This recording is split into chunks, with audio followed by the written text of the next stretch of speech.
तो पिछले 30 दिनों में ईरान ने अमेरिका और इजराइल के मंसूबे पर पानी फेर दिया है। ये मंसूबा क्या था अमेरिका का और किस तरह से वो इजराइल के थ्रू इस मंसूबे पर कामयाब होने की कोशिश कर रहा था, बातचीत करने के लिए मयंक मेरे साथ जुड़ गए हैं। मयंक, कहा जा रहा है कि पिछले 30 दिनों में खमेनी ने कुछ ऐसा किया जिससे अमेरिका और इजराइल के मंसूबों पर पानी फिर गया। क्या था वो मंसूबा, किस तरह से वो प्लान तैयार कर रहे थे ईरान के खिलाफ, बताइए जरा हमारे दर्शकों। देखिए, सोशल मीडिया पे जो चर्चाएं हैं उसके हिसाब से ये कहा जा रहा है, कुछ एक्सपर्ट्स ये बता रहे हैं कि इस तरह का एक माहौल बनाया जा रहा था कि अमेरिका जो है वो ईरान पे हमला करने वाला है। B2 बॉम्बर्स डिएगो गार्सिया पहुंच गए और अब ईरान पर जो है वो अमेरिका बड़ा हमला कभी भी कर सकता है।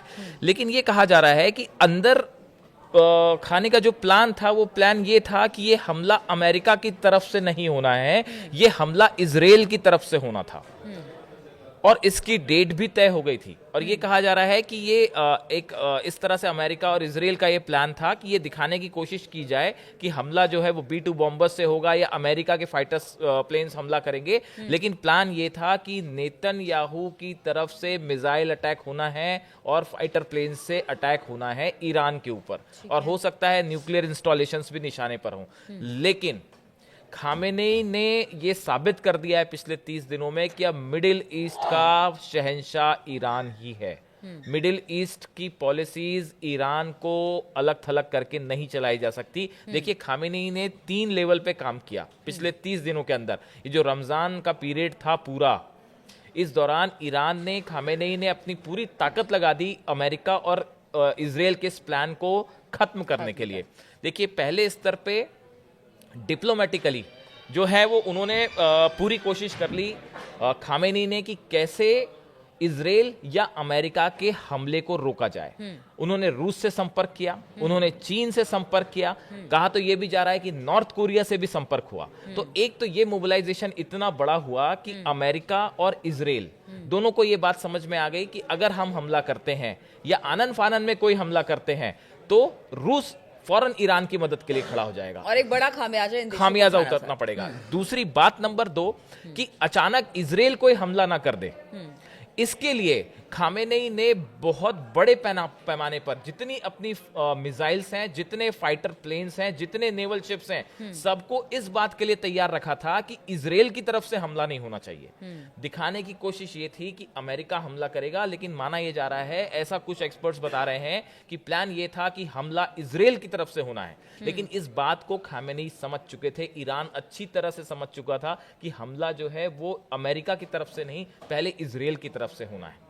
और आपने देखा तो कि क्या ये डाइवर्ट करने की कोशिश बिल्कुल थी ये एक को ऐसा कि प्लान था जिसमें कि ईरान लगे कि फंस जैसे जाए कि हाँ। कि हमला लगे, ये कि अमेरिका हमला करेगा, लेकिन इस बीच इजराइल की तरफ से हमला हो जाता।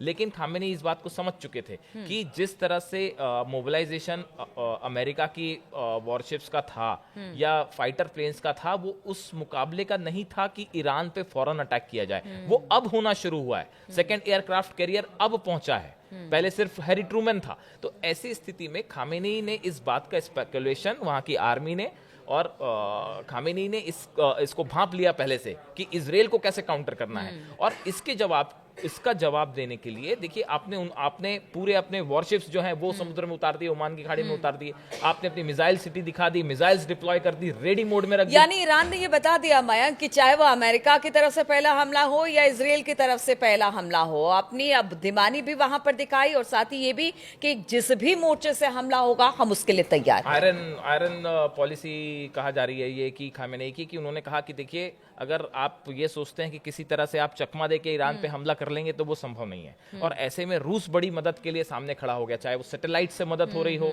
चाहे वो खुफिया तंत्र, खुफिया एजेंसीज की मदद हो रही है। खुफिया स्तर पे भी ईरान ने अपना बड़ा पिछले 30 दिनों में, इस पूरे रमजान के पीरियड में जबरदस्त अपनी कैपेबिलिटी शो की है।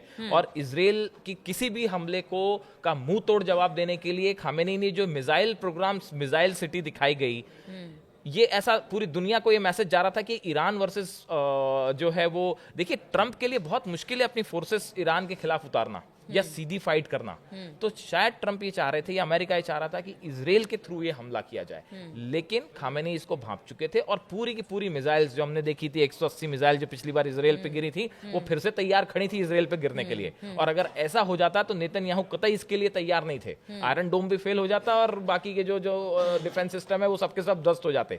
तो ईरान की ये जो मेजर बिल्डअप था 30 दिनों के अंदर, इस रमजान के पीरियड में जो बिल्डअप किया उन्होंने, उससे ना सिर्फ नेतन्याहू को बड़ा सेटबैक हुआ, बल्कि अमेरिका का भी जो अमेरिका का एक विंग ये कह रहा था ट्रंप का कि भाई फौरन अटैक कर देना चाहिए ईरान, उसकी पॉलिसी जो है उसका स्पेकुलेशन बुरी तरह से गड़बड़ा गया। और यहाँ पे ईरान ने एक बड़ी लीड ले ली है और जिसके बाद ये कहा जा रहा है कि मिडिल ईस्ट का अगर कोई सुपर पावर है तो वो ईरान है।